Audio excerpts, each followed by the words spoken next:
Pasen, pasen. Bienvenidos. Vengan a ver a la mujer barbuda, al hombre elefante, a Jojo, el niño con cara de perro. Pasen a ver el espectáculo más perturbador de la historia, donde los monstruos son humanos.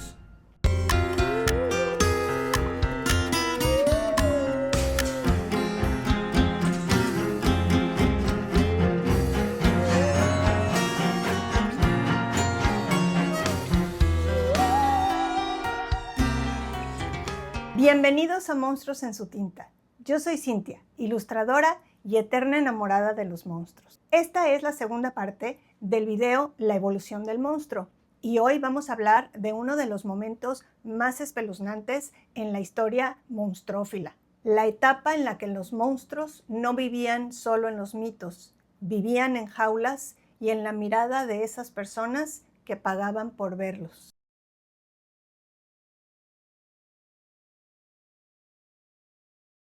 Si al igual que yo te sientes fascinado y horrorizado por esta parte de la historia, te invito a que te quedes y exploremos juntos los horrores de los freak shows.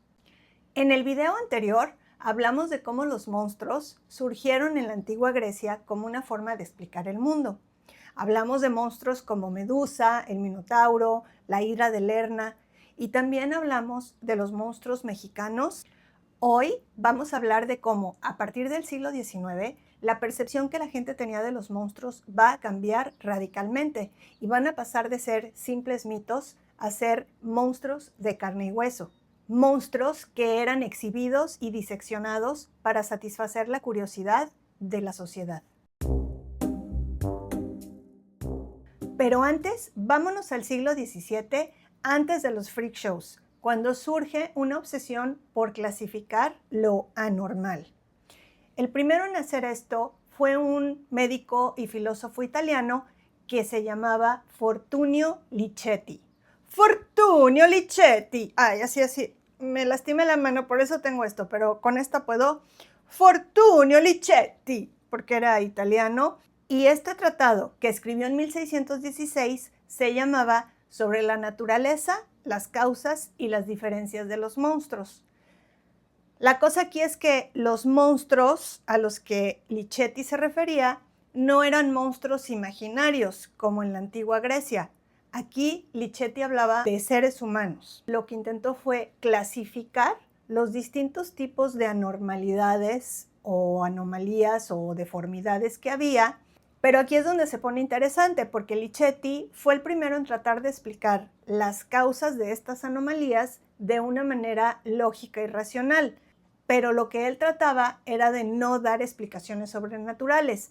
Sin embargo, al final no lo logró, porque en su tratado él concluye que los seres que tienen anomalías o que son considerados monstruos tienen las siguientes causas: errores en la formación del embrión, fenómenos astrales, ¿ok?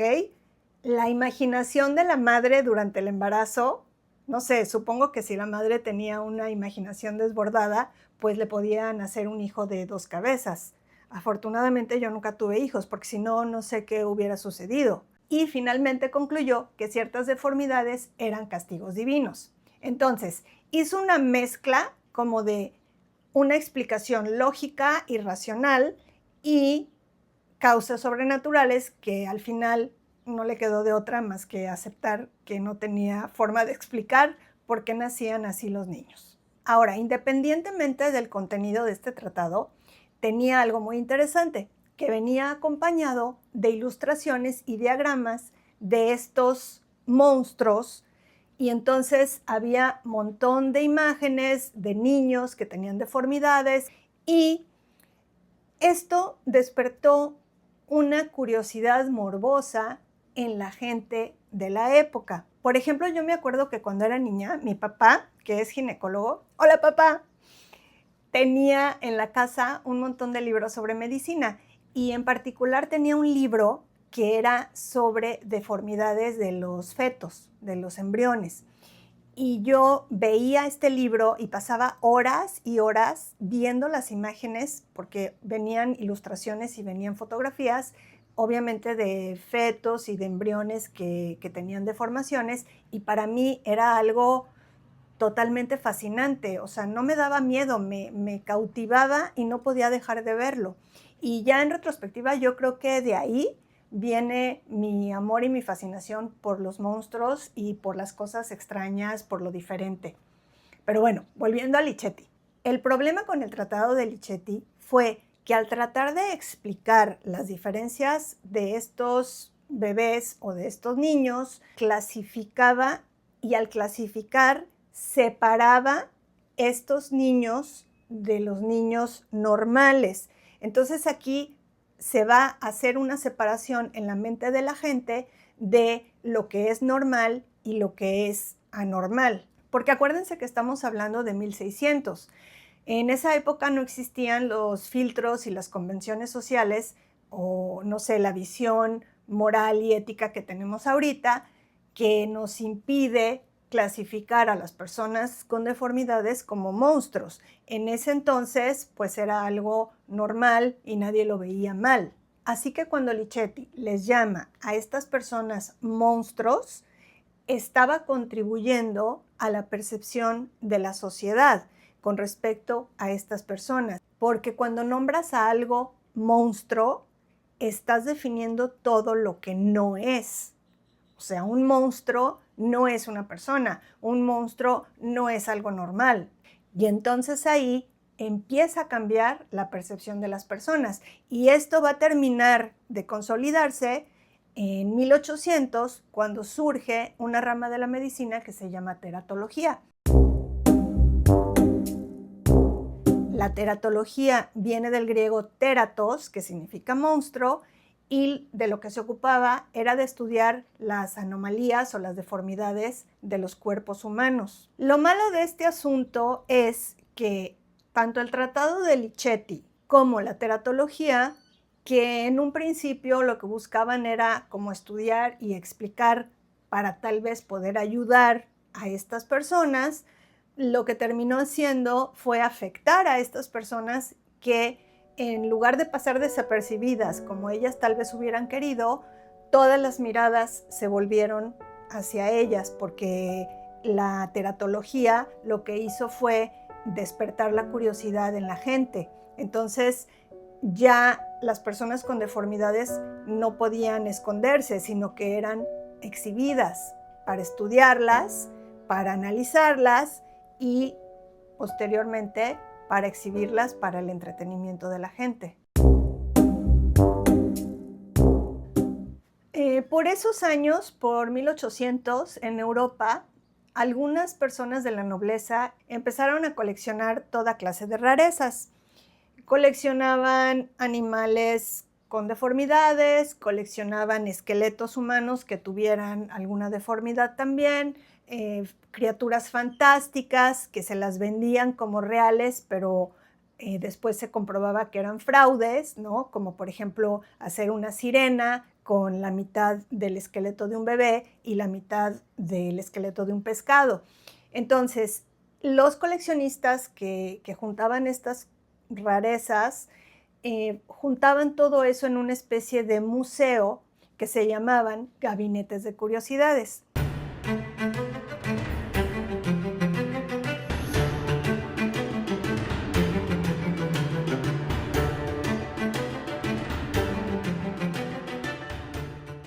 Tú podías entrar y ver esta colección y pues la gente iba por morbo o por fascinación, hacían filas por entrar a ver este tipo de rarezas. Debo confesar que yo también estaría formada en esa fila porque a mí me encantan ese tipo de cosas. Pero el problema es que de exhibir cosas muertas, como animales disecados o esqueletos, se empezaron a exhibir personas y animales vivos. Y aquí es donde la puerca torció el rabo, porque entonces aquí es donde empiezan los llamados freak shows. ¿Se acuerdan que en el video anterior les conté que cuando en la antigüedad, por ejemplo en la época prehispánica o en la antigua Grecia, nacía un bebé con deformidades, por ejemplo un jorobado, se les consideraban como prodigios, como seres mágicos? y entonces se los llevaban a la corte del rey o a la corte del emperador. Simplemente hay que ver las pinturas de Velázquez. Si alguna vez han visto las pinturas de Velázquez, están llenas de personas con acondroplasia, por ejemplo, en el famoso cuadro de las Meninas. Entonces los reyes y los emperadores estaban acostumbrados a tener ahí alrededor a estas personas que tenían ciertas deformidades y se les consideraban prodigios. Esto va a cambiar por culpa de los gabinetes de curiosidades y por culpa de la teratología y del Tratado de Lichetti. A partir del siglo XIX, la aparición o el nacimiento de una criatura con deformidades ya no se va a considerar algo prodigioso, se va a considerar que es un ser anormal, deforme o monstruoso. La gente supersticiosa, porque a pesar de que ya había avances en la ciencia y se supone que la gente ya estaba más instruida, seguían siendo supersticiosos. Entonces consideraban este tipo de nacimientos como de mal agüero. Y lo que va a suceder es que van a tratar de mantenerse lejos de las personas que presentaban este tipo de anomalías. Entonces, obviamente, no los contrataban, no les daban trabajo, no les rentaban casas, las familias no querían tenerlos cerca, los abandonaban en el mejor de los casos, porque uno, no sabían qué hacer con ellos. Dos, si se quedaban con ellos, la sociedad los iba a rechazar, no solo al niño, sino a toda la familia. Y tres, como eran supersticiosos, pues consideraban que un nacimiento así les iba a traer mala suerte. Entonces, lo que hacían, pues, era deshacerse de la criatura, ¿no? Entonces, todos estos niños que sobrevivían, que crecían, pues a lo mejor crecían no en su familia, sino crecían en la calle, abandonados por sus propios padres. Cuando sucedía esto, pues a veces no quedaba de otra más que unirse a un circo. Y este tipo de shows, como jalaban mucha gente, también provocaron que muchos de estos niños que tenían deformidades fueran secuestrados y en ocasiones hasta vendidos por sus propios padres para poder exhibirlos en el circo. Uno de estos espectáculos, que seguro van a saber de él, era el espectáculo de P.T. Barnum. Hace poco hubo una película con Hugh Jackman que se llamaba The Greatest Showman, donde se muestra muy idealizada, muy bonita, la vida de P.T. Barnum y hay cómo P.T. Barnum ayudó a todos esos fenómenos a tener una vida normal y a que se sintieran parte de la familia y todos cantaban y bailaban.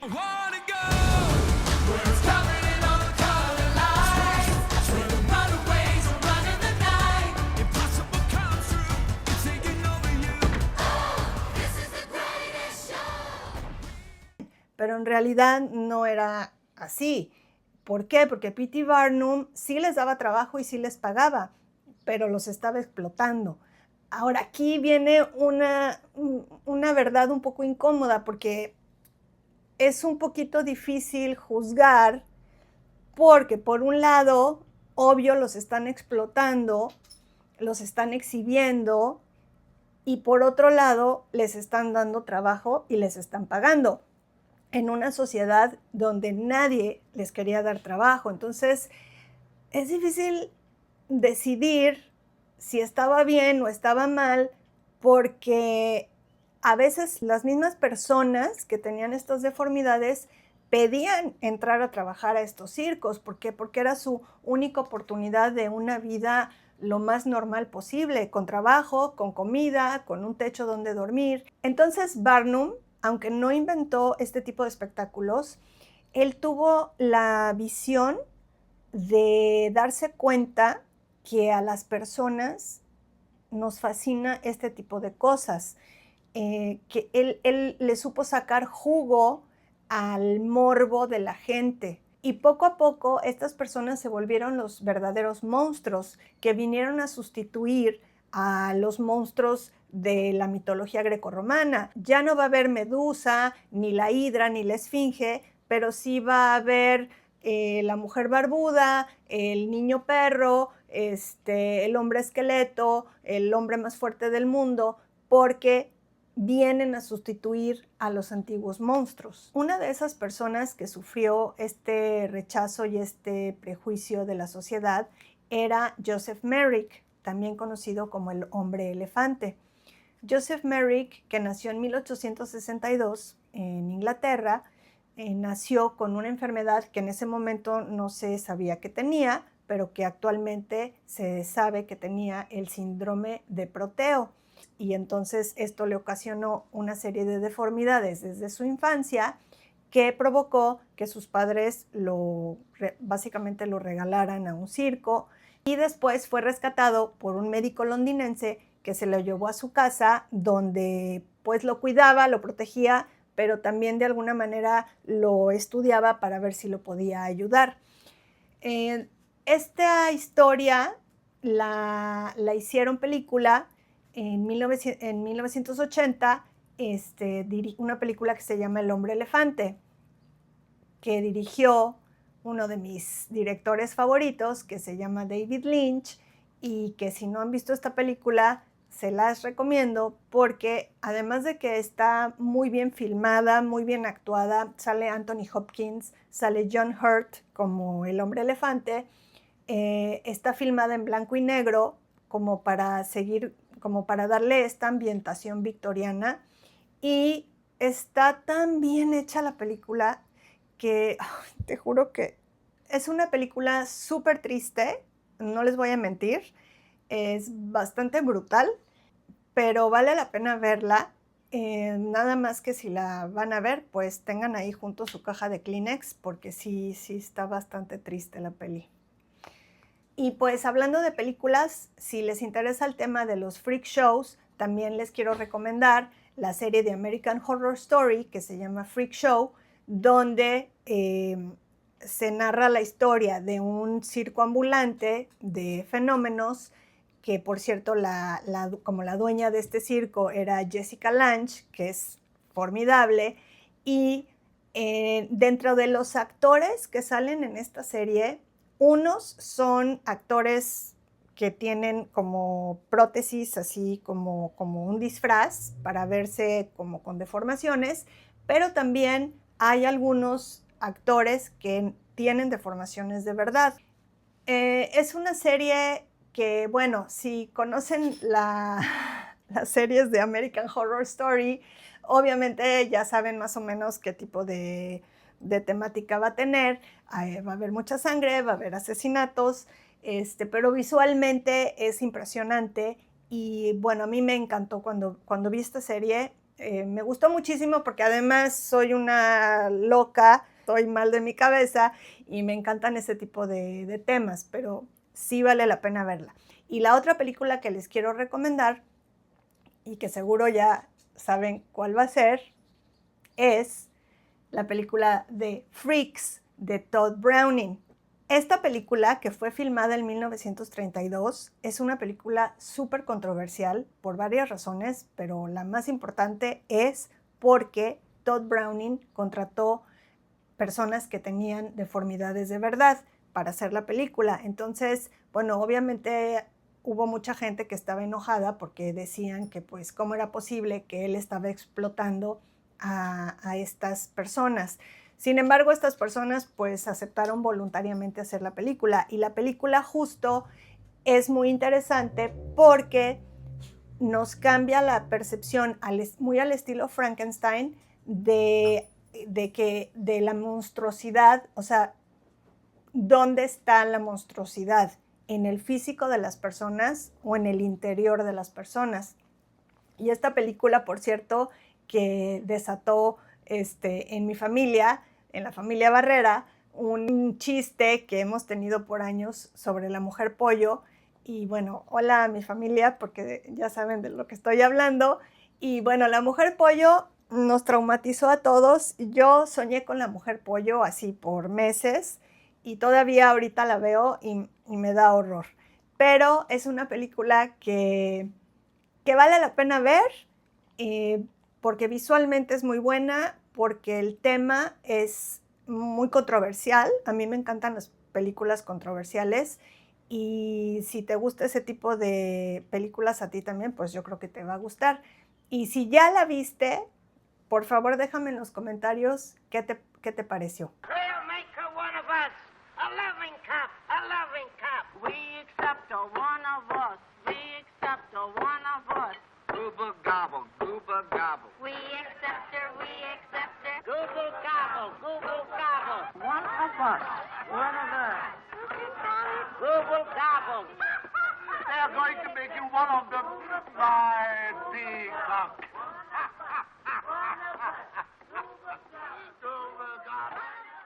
También hay un caso muy triste, que es el caso de Julia Pastrana, que era una mujer mexicana y ella nació con un problema que se llama hipertricosis, que les sale pelo en la cara, en los brazos, en las piernas, en todos lados.